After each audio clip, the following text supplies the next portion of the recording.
was talking on the phone. The lightning came down the phone line, entered my neck. It went through my spine, threw me up in the air. And there was this slight buzzing at the ear, and I felt myself pop out of the body. Then I felt myself float up to the ceiling, and the doctor and the nurse were in there, and he was looking at me. He said, "She's gone. She's dead." And I was taken to hospital. Doctors did anything they could to help me, but I was declared dead. I realized I was out of my body when I was suddenly looking at this light. Out of that light stepped the most amazing being I have ever been in the presence of.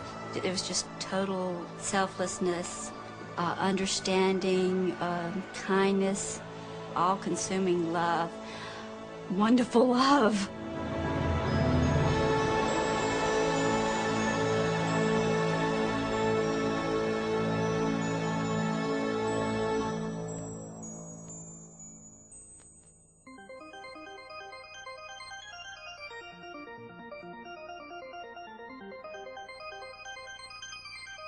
After a time in this light,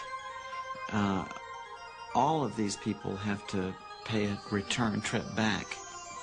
What they tell us is that the reason they chose to come back was not for themselves, because for themselves they would rather have stayed with this presence of love.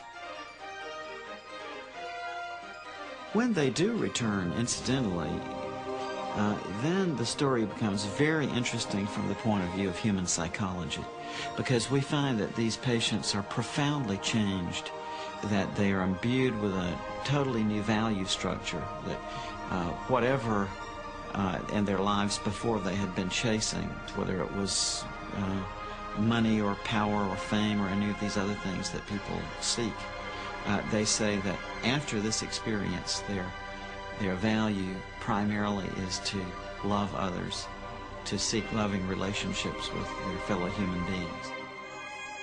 And also they tell us that they have no more fear of death whatsoever.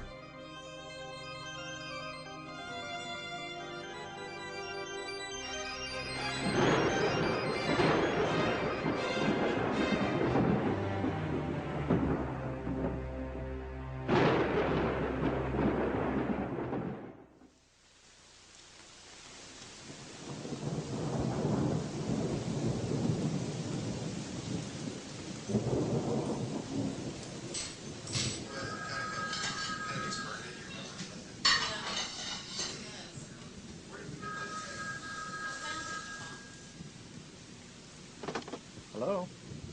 Oh, hey, Mom. How are you? Oh, no. What's the matter? What's happened to him? Oh, no. Oh, no. I was shocked when I got that phone call. One that nobody ever wants or ever really expects to get. There's just so many feelings that I really want to share. I just want to be there. Okay, well, we'll see you soon. Mom, I love you. My dad was fighting for every breath of life, and it didn't look very hopeful. Even though we lived 600 miles apart and only saw each other on holidays, at least we were on the same planet. And we could pick up the phone and say hello. The likelihood of losing all that seemed almost impossible to grasp.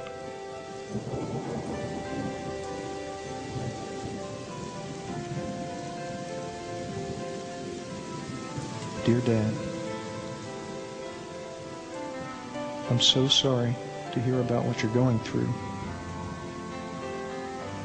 I know you're rugged, but you gave us a good scare.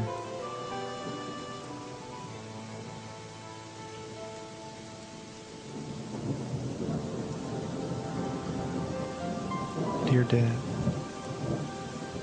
I'm writing you this letter because I don't know if I'll ever see you again, yet I have so much I want to say. Dad, do you remember several years ago when I was still grieving over the death of Suzanne? I found a great deal of comfort in some books I was reading about dying. It was at that time that I met a doctor of psychiatry, a researcher named Dr. Raymond Moody. I'm sending a copy of a book that he wrote, which was a great deal of help to me then.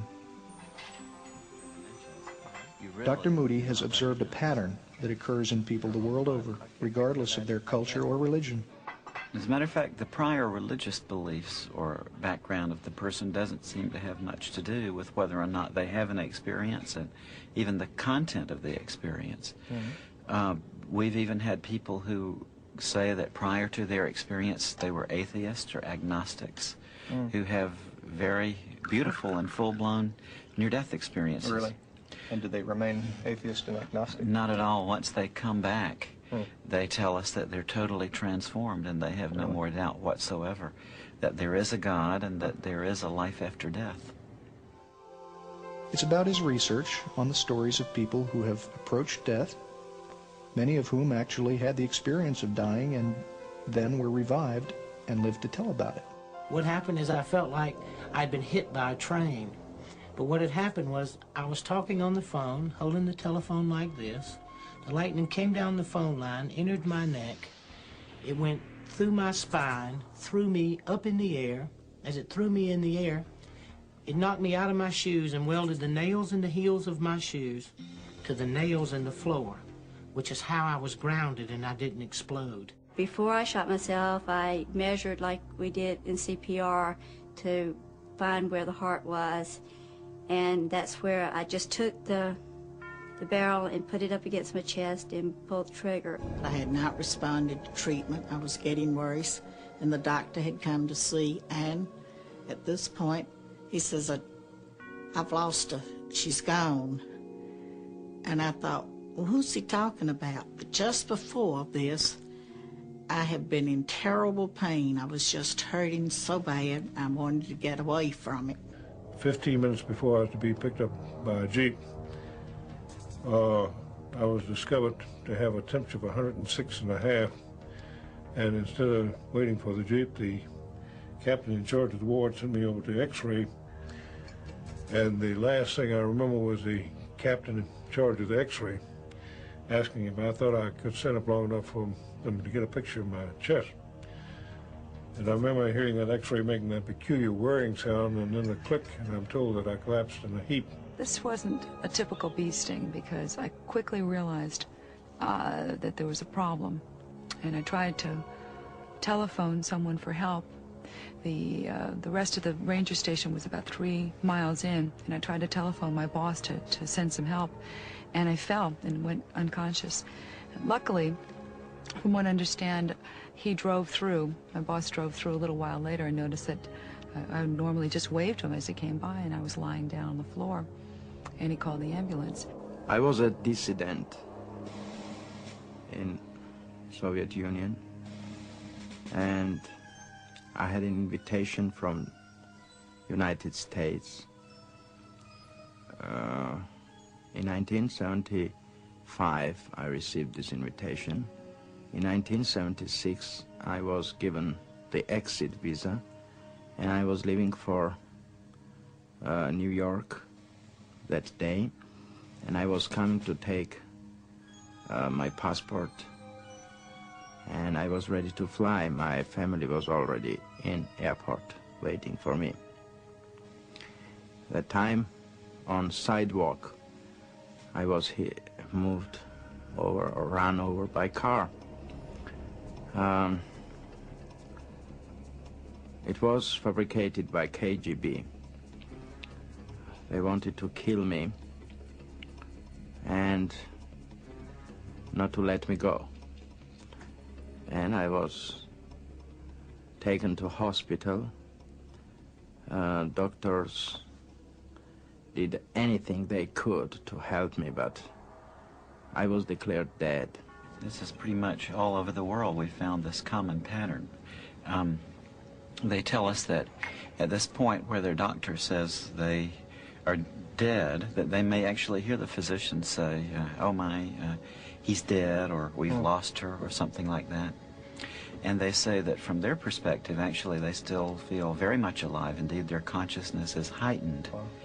And they tell us that they seem to leave their physical bodies. They say that they float up, typically right above the bed in the operating room or the emergency room, and they look down and they can see their own physical bodies lying on the bed down below. I was above my body. I was floating, and there were people around me, except I didn't realize that that person there was me. But then all of a sudden I heard this statement, "He's gone, he's gone." And it was the paramedic making that statement to the driver. At that point, I was standing behind the paramedic. I was watching him work on my body. And suddenly there was commotion beneath me, and then I started noticing all of the people underneath me, and the EMS workers were pushing the stretcher down the hall, and I really wasn't concerned with my body. I was more concerned with, there were a couple of plainclothes policemen over where the guns were, and one of them was wrong about something, and I was trying to tell him that he was wrong. And I could see the soldiers and the nurses and the doctors, but they could not see me. And I went from ward to ward, bed to bed, trying to find a soldier that I thought that looked like me lying in the bed. I was becoming more and more desperate because, as I say, I could see these human beings, but I could not communicate with them. Finally, I went into this little isolated ward room. And sure enough, lying in the bed with the sheet pulled up over the head was this body that I had to recognize as me because it had my fraternity ring on its finger. And there was this slight buzzing at the ear, and I felt myself pop out of the body. I don't know how I came out. I was just suddenly out of the body. And I sat down on the head of the bed a minute to look around. Then I felt myself float up to the ceiling, and I was looking down, and he said, "She's gone," and I couldn't believe it, and I thought, well, who's gone? And I was trying to look down to see, and I felt presences with me. Guardian angels is what they were, but I called them guides. I was suddenly looking at this light that seemed to be in the corner of the room, but the first thing I thought was, "Where did you come from?" And she said, "I've always been here, but you weren't able to see me before." The reason I use she is because she emanated feelings of selflessness, love, all-consuming love, understanding, kindness, and those were attributes that I thought of as being feminine. After a while in this, they say that they begin to feel an indescribable feeling of bliss, that it's something that transcends words, that we can't put it into the language that we have in everyday life. One man, for instance, told me that although he was in great pain in his chest prior to leaving his body, as soon as he left his body, that he was overcome with a tremendous sense of joy and peace, a kind of ecstasy. There was absolute freedom of your soul and body, and this amazed me. And this was very interesting too. I was happy to be in such experience because I could see their thoughts. I could see everything what was happening. I could smell, I could hear, and I could see their thoughts.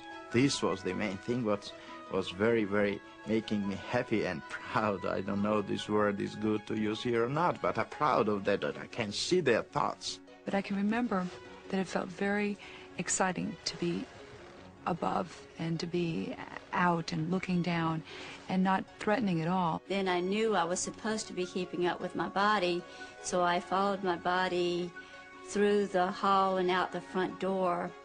And there's something about being outside when you're out of your body, but when I got outside, it was just wonderful. But it seemed like I was always just kind of looking through the ambulance because I was enjoying being outside. It's really kind of a nice experience with the lights and everything and the feeling of lightness. As I have come out, I'm in no pain, but I'm also just free of everything. I'm no one's wife, mother, or daughter. I'm just myself alone. I have the distinct memory of always trying to look at myself and thinking how much better looking I thought I was than that.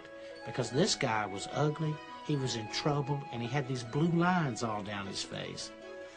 And I was happy, truly happy, to be away from that body. They could have it. And I did not feel one bit of remorse or sadness, no matter what had happened. But it was not bothering me. I saw my body and I hated it, and I didn't want to come to my body back. It looked like this sort of a feeble, sick person. And it didn't dawn on me until it seemed like many minutes later, I'm sure it was a flash, that that person was me. And that they were trying to revive me because I was dying. And in fact, my heart had stopped. There's a skeptical part of me, too.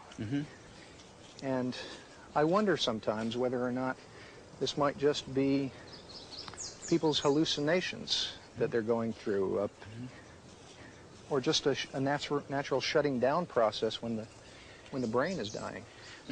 I used to wonder about that myself, Peter.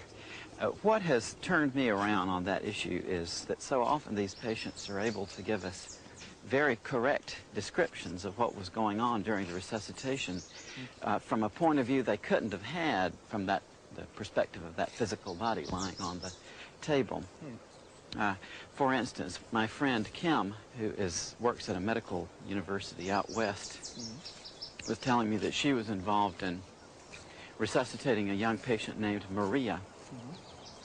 And Maria had been believed dead, but was successfully revived. And when she came back to consciousness, my friend Kim happened to be standing there by her bedside.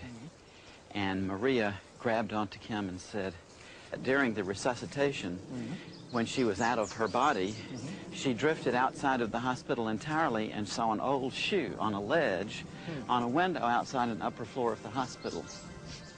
And Kim was actually able to go there and to verify that the shoe was there exactly as the patient had specified. Really? And all of a sudden I'm aware of people out in the hall. The room had been sealed off because he was going to do surgery in the room. So I immediately went out through the door, did not open it, just went out. I was immediately on the other side of in the hall.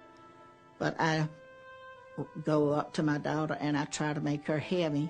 Kathy, go home and change her clothes. I couldn't make her hear me, so I went to her dad. And I said, Judd, take Kathy home, change her clothes. She shouldn't be out like this.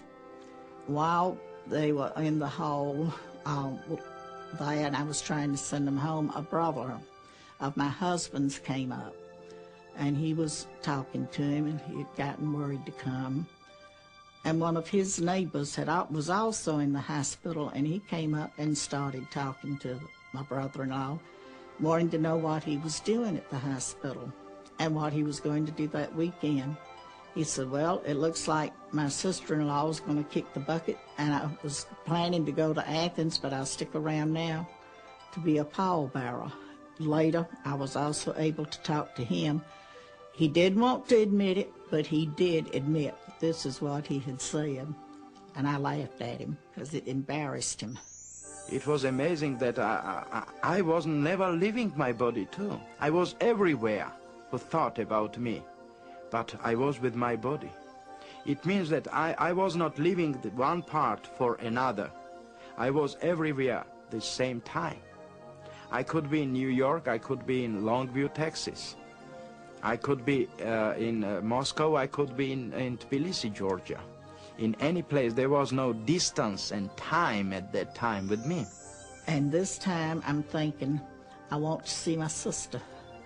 So I immediately find myself in Rockville, Maryland, at her home. And she's getting ready to go grocery shopping. She's wearing a beige suit with a green blouse. She's had to go over the house and look for her keys that she had misplaced, had to find her grocery list.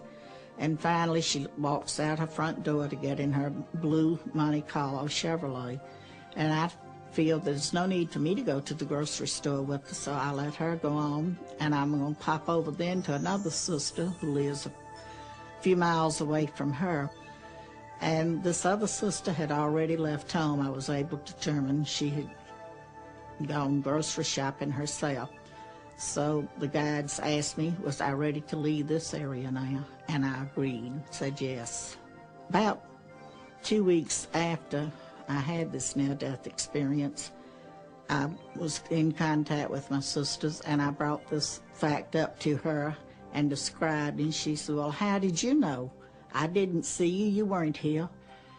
I could communicate with the children, with very little children, who couldn't speak and who couldn't walk and who were very little, and just coming from that place where I was going. And this was amazing communication with them, spiritual communication. We never spoke in words. We spoke in mental communication. And she had broken hip, and nobody understood why she was crying so loud. And the doctors and his parents were very concerned about this. And I said, don't cry anyway, nobody will understand why do you cry. And she stopped crying, and she smiled, you know, and it was incredible experience for that people who were around, and they looked at her and said, what's happened? Why she's not crying at this time? I want to tell them that, you know, she has these diseases. This happened with her, but I couldn't communicate with them. After the third day, when I was back to my body, and after 3 days when I could speak, I said to them that, you know, your daughter is crying because of this. She has a broken hip, and, you know, and this is the diagnosis which you are seeking on, you know, and they found that it was truth, you know. They were shocked and they were surprised. I've also wondered whether or not people may not just be going to places that they've known before in their memory. Well, they certainly do that. They do go to places where they have been, but they also fairly frequently end up in places where they didn't know existed on the way. And in one case, that of Dr. George Ritchie, he was actually able to find a place that he had seen in his out-of-body experience. I had left that room, went as far as Vicksburg, Mississippi. Saw a man getting ready to go into a white all-night cafe there on the corner of a street there in Vicksburg, and asked him if he could tell me if I was going in the right direction to get to Richmond. And this man acted the same way that a ward boy had in the corridor that I passed as I was going out of the hospital, like he could neither see me nor hear me. Actually, I walked right through the ward boy going out. But I was so determined to get back to Richmond that never even stopped me. And when this guy couldn't see me, then I realized that there was a vast change. Something was wrong, that these people could neither see nor hear me. The way that I know that it was Vicksburg, Mississippi, because 10 months after this experience, I came back through Vicksburg and recognized the white all-night cafe on the corner. Time and distance, as you and I comprehended in this room, simply does not exist, because simply by wanting to be heading back towards Richmond, apparently I was. And before I tell you about the most adventurous kind of out-of-body traveling, I want you to promise me that you'll come to visit me and say goodbye before you actually leave this world. There are occasional reports from people who experience another dramatic form of traveling, that they actually leave their body, zoom up above the Earth, and travel far into space and see the Earth down below.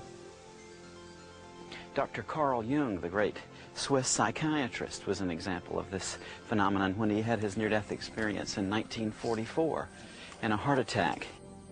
At the beginning of 1944, I broke my foot, and this misadventure was followed by a heart attack. Extremely strange things began to happen to me. It seemed to me that I was high up in space. Far below, I saw the globe of the Earth, bathed in a gloriously blue light. I saw the deep blue sea and the continents. I could see the snow-covered Himalayas. I knew that I was at the point of departing from the Earth. The sight of the earth from this height was the most glorious thing I had ever seen. After a while in this situation, though, they become to realize that although they can see and understand perfectly what's happening, no one else is able to see or hear them. So they seem to undergo a state of turning inward of the sense of identity, if I could call it that. They become aware that this phenomenon they're experiencing has something to do with what we call death. And it's at that point that the more transcendental parts of the near-death experience tend to unfold. I have this pain, and I'm in darkness. I cannot see anything. Then I cannot move hand, then I cannot move my body. And then I understood that I have nothing, but I am. And it scared me.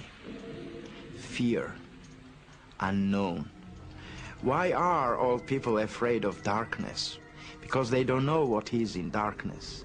The fear of darkness is because of unknown. Ununderstandable makes you to be afraid of something. That's why I was afraid too. I was afraid of this darkness. I was afraid of being there. But more afraid was that I was somewhere without my body. But I was. And I was a scientist, you know. I worked on idea of psychology and languages, you know. I learned physics, I learned chemistry, I learned many other physiologies, anatomy, and all it was based on dialectical materialism, historical materialism. And in my idea it was impossible to be somewhere without your body. Where is my main component, my life, my body? You know, I was scared to death, but I was already dead. And that was the amazing feeling, to understand that you are, but you are not, if you think you are. If I think, I thought, I am. But if I am, and if I think, why cannot I think positively what's happening around me? And I began to think about light. I saw light outside of darkness, and it shocked me. But first feeling which I had was to come to that light. The first thought which came to me was to go into this light. And I had that movement. They describe to us how they seem to be drawn into an enclosure of some sort. They often call it a tunnel. And they go through this tunnel quite rapidly, and they come out on the other side into an incredibly brilliant and warm and loving light. Don't know exactly how I entered the tunnel, or just at what point, but it was when the guides had asked me, and I said yes, and I feel myself going in an upward motion.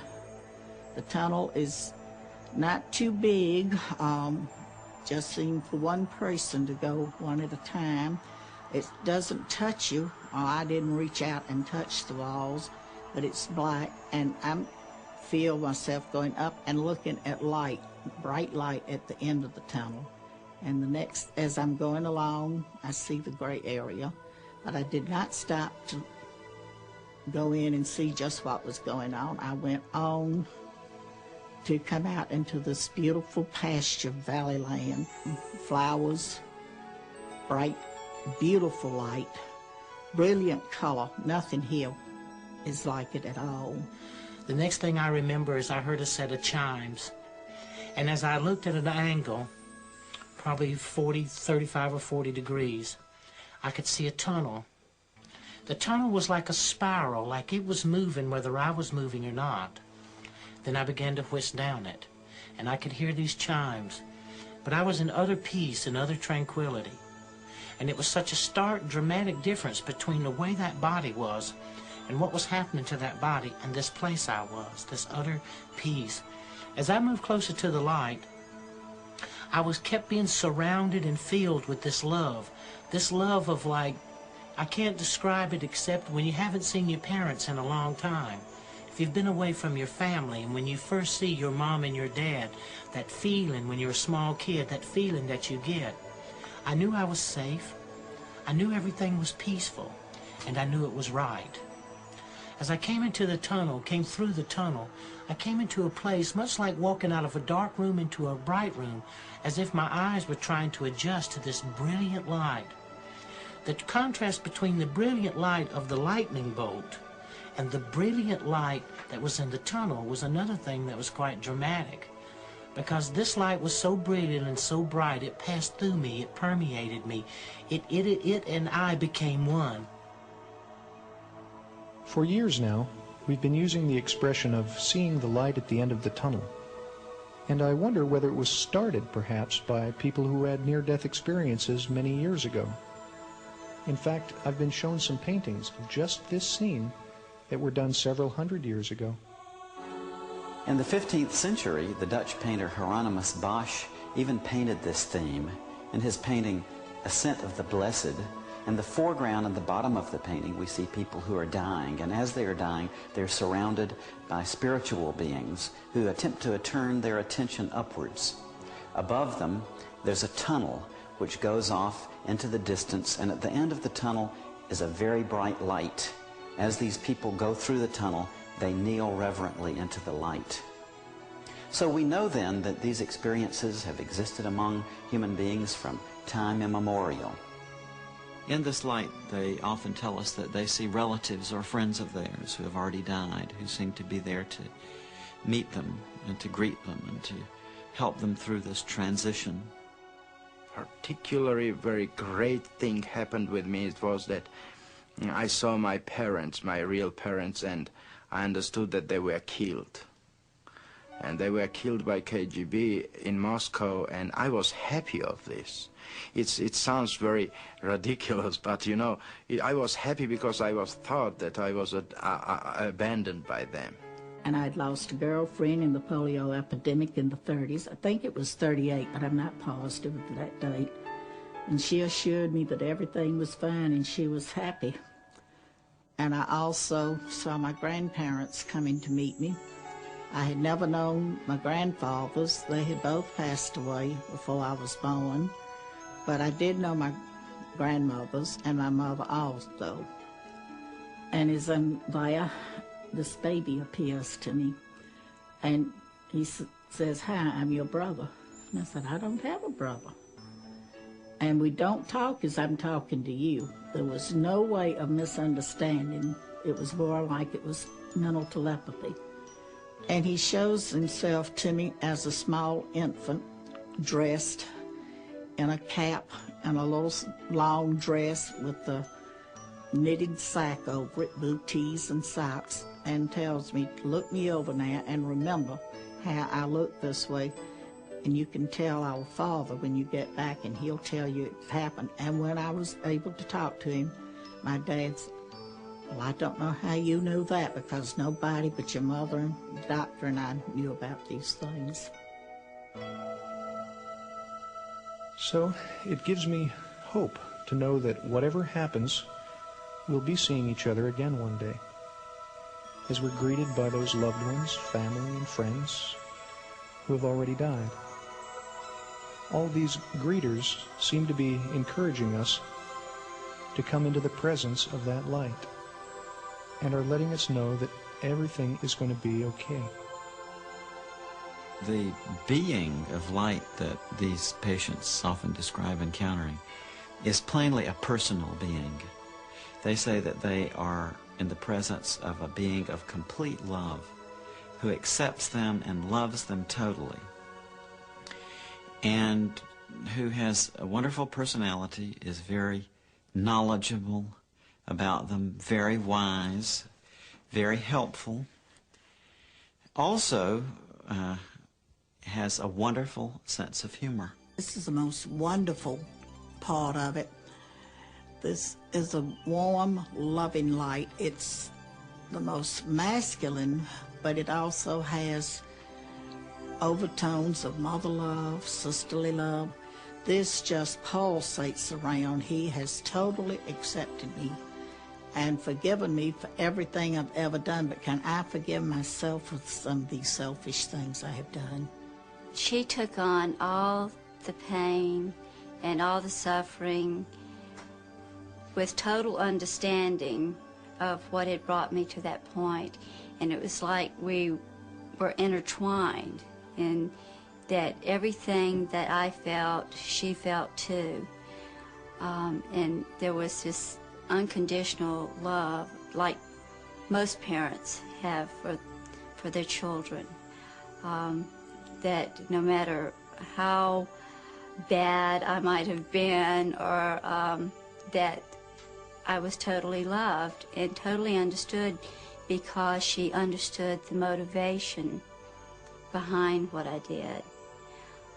There was this togetherness, this empathy that she had for me, and just wonderful love. And sitting there wondering what to do next, when suddenly that room became flooded with light. And then three things happened simultaneously, just like that. Something deep inside of the spiritual being sitting on the side of the bed looking at the corpse lying in the bed was told to stand up. You're in the presence of the Son of God. Out of that light stepped the most amazing being I have ever been in the presence of, the most powerfully built male I have ever seen. To my right, I saw a being coming toward me. In those days, I had never heard of the death experience or ever had it described to me, so I had no idea how to relate to it. Since then, I've heard people describe it as God or Jesus or Moses or lots of different names, a great angel. I believe that this being of light was my higher self, the greater part of me, looking at the part of me that just experienced this life. As this being, because this being, I was so comfortable with this being and so assured that only if someone knew themselves and knew the love of God in them, then they could have that same relationship with themselves. And it was as if this being had come to be with me.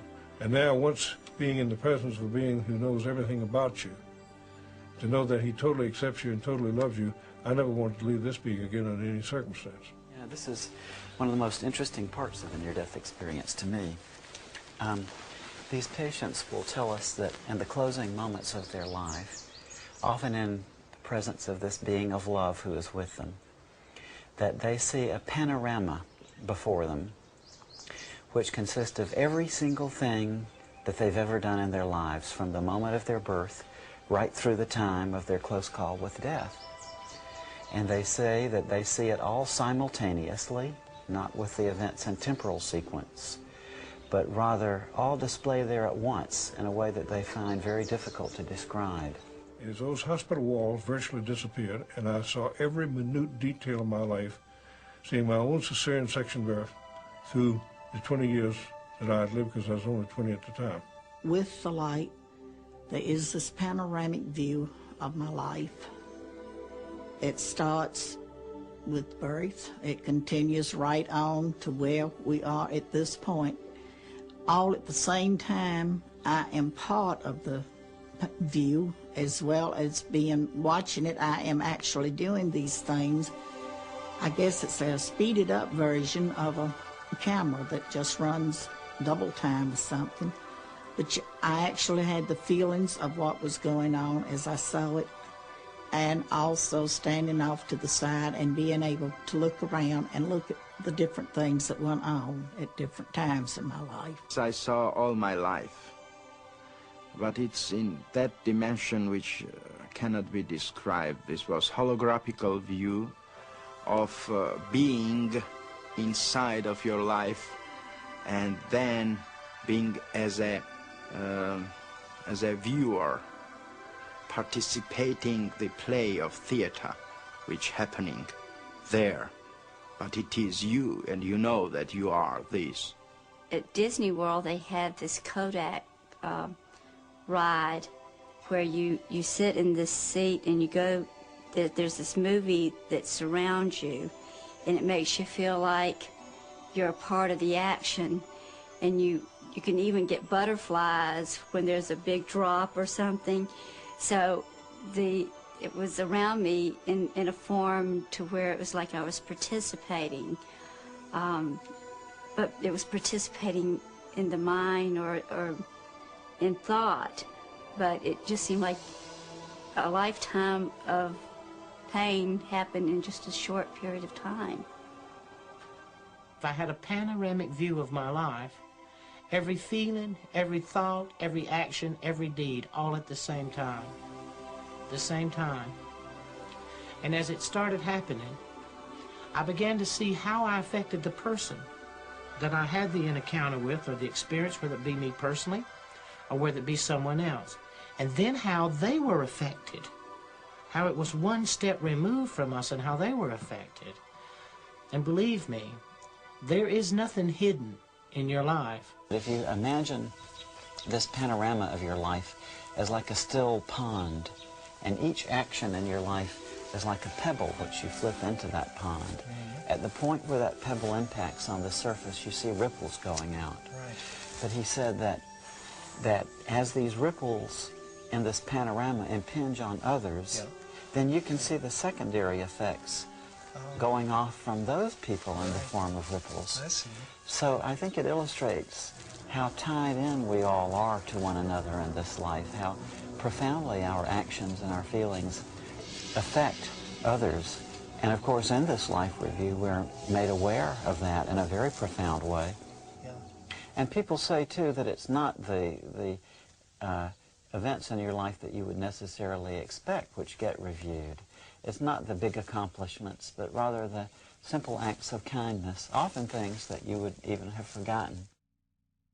You will see the things that you did out of your heart, helping an old woman, picking a kid up, helping someone, an action that you take, uncalculated, unthought, just out of goodness of your heart. These things herald through the universe, not your great accomplishments, not what you achieve or what you think has value. The little things have value. And what I had always thought was important and nice things I had done, they didn't even count for anything. It's the little unknown things that you do for one another. And love there is always helping to give others a love and helping hand along the way, and at the same time you're benefiting because you're receiving also. And the question was, what have you done with your life to show me? Well, I'm looking around this panoramic view, and I'm hoping that you'll notice some good things, and of course I'm trying to pick the best thing and hoping you won't see some rather embarrassing things that happened to me as a teenager. And I thought, well, I was an Eagle Scout. Immediately came back, that glorified you. Again, the answer the second time, what have you done with your life? But this time the emphasis was on to show me. But I understood what he was saying. He was asking me, had I learned to love my fellow human beings the way that he totally accepted and loved me? And when you look at it from a place to review and to be critical of yourself, not to be judged, to be condemned. There is no condemnation in it. There is none. There is nothing but, hey, look at yourself. Look who you really are. And look what you've done. And then give it a value in the eyes of God. The death experience gives you a value of what that love is. That you are so deeply loved and that you yourself so deeply love. You begin to sense a part of yourself greater and far more magnificent than you ever give yourself credit for. Frequently, too, people tell us that this being is also interested in the knowledge that they've acquired in this life. If there is a scene in which one is seeking knowledge by taking a course or attempting to understand something, that this being comments in an almost offhanded sort of way, that even after we die, the process of learning goes on, and that what we learn here we can take with us to the next realm. People say that love primarily, and then in a secondary, almost grace note sort of way, that it seems to be the knowledge and the understanding we acquire. How interesting. After a time in this light, all of these people have to pay a return trip back. And it's very interesting that when they do, after having been in the presence of this being of love and light for a while, they literally don't want to come back. They resist the attempts very often made to send them back. I never wanted to come back. I wouldn't have traded, and I would not trade today. For the few moments that I got to spend on the other side, I wouldn't trade 20 of these lives. And when I had to come back, I came back dragging, kicking, and scratching, because I didn't want to. And I'm told then, are you ready to go back? No, I want to go on to the City of Light. No, don't you want to go back? And I could hear my daughter and look back and see her and my husband. They were saying, Vi, don't go. Come back to us. Mama, I need you. Mom, come back. And they asked me again, are you ready to go? I said, no, but it seems that my daughter needs me, so I must go back.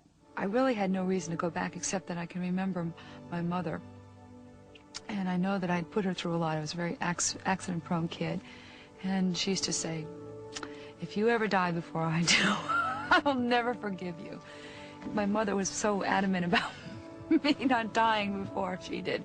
I think that's what first came into my mind. We are alive because of love. And this was what brought me back, which, to be honest, I didn't want to come back, but this love brought me back. Love of that people who wanted me back. Other times they say that they're given a choice, that they're told that they can either go on with the experience that they're having then, or else they can return to the life they've been leading. She said, you can stay here, or you can or go back. If you stay, you're going to have to go through everything that brought you to this point. And at the same time, I was seeing the things that had brought me to that point, the things in my life that were painful. There were other things, but somehow the things that had been painful were the things that made the biggest impact. And I knew that I didn't want to go through that again. So there is no way to escape that if you try to kill yourself and you succeed, somehow you're going to have to go back and live the life from the beginning and go through everything that was painful in your life, and then have to go from the point where you killed yourself also. So you're not escaping. And people will say to me, they say, well, Dannion, what about hell? I'll say, well, they didn't bring it up, and I darn sure didn't. Because maybe they might have checked and said, hey, Dannion, you're on this wrong list, you're supposed to be somewhere else. They also want to know about hell. Is it a fiery, burning place?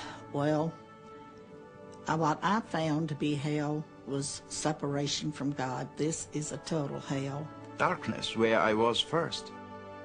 This is the same as somebody told you, the separation from light, from love, from God, from infinity. Of course, this is hell. That's why suicide was condemned by all religions. That's why they are telling that you will go to hell. It means you will go to nowhere. And nowhere does not exist. It means you will go somewhere on opposite than goodness.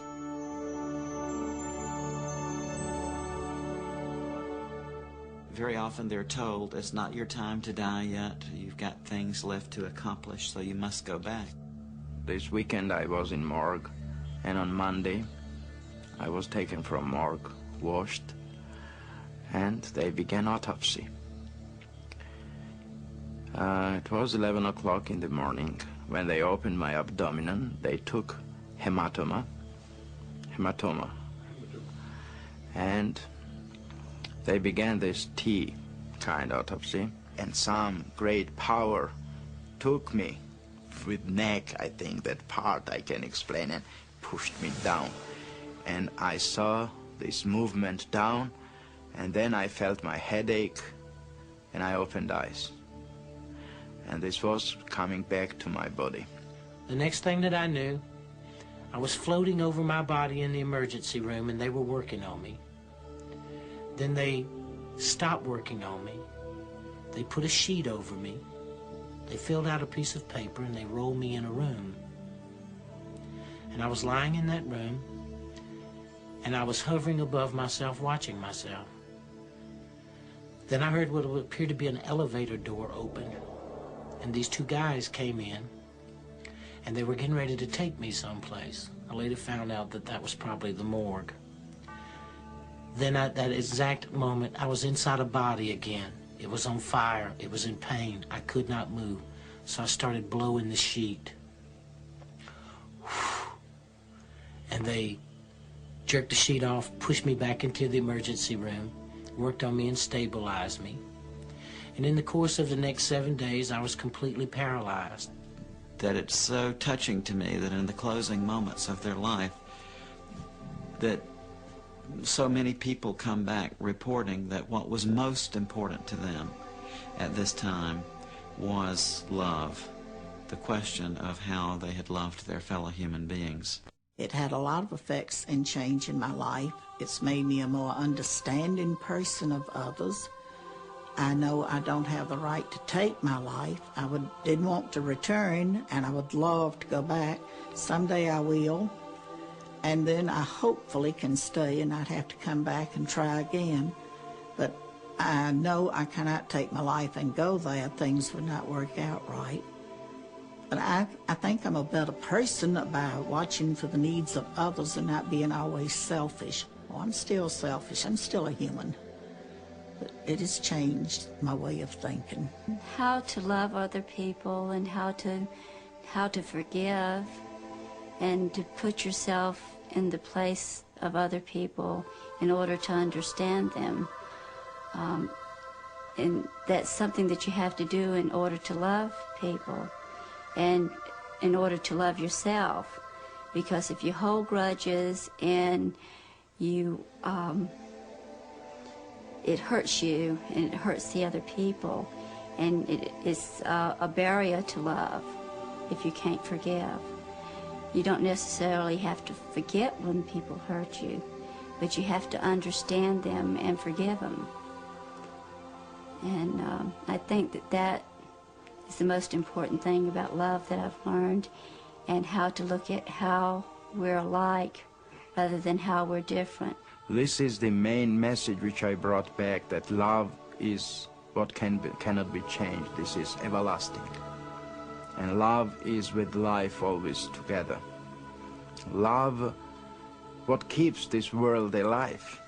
Love as an eternity. Love as a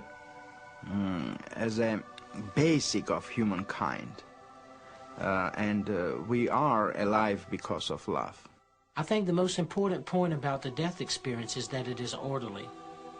And the fact that small children, all the way to grown people, have similar experiences. And if people could understand that if they would pay more attention to each other and to care and have faith and hope in each other, we could also begin to believe and have faith and hope in the true nature of the love of God. And not God in a religious value, but God in a spiritual value. That through love all things are truly possible. And also they tell us that their fear of death is totally gone after this, that they have no more fear of death whatsoever. I saw life as a infinite life, infinite light, as a everlasting being. We cannot die because we are already created to live forever. The dimension of spirit is everlasting life. The third thing that I've learned is that life is forever. Death is nothing more or less than a doorway, something you walk through. Death does not exist. Don't be afraid. Death is only the part as a station, railroad station, where you come always to go to another life. I find it very comforting and encouraging to hear from so many people who have explored life beyond physical death that life goes on. So I know it's true, if either of us went tomorrow, we'd be joined again in what must seem like an instant. Back in a flash, as you always say. But whatever happens, I want you to know that I feel very blessed to have had you as my father, and I love you very much. With much love, Peter. Know that it'll be a safe journey, that you'll be taking that journey not alone, but surrounded by love, a greater love than you understand. And when you get to your part and place in that journey, whether it be not to come back or to be like a few of us to return, know that it symbolizes the orderly way in which God has prepared life for each of us, And in that life, the orderly passing and movement to another life, that you do not die, that the love of God sees you through all things, and that you will be forever, just in another place.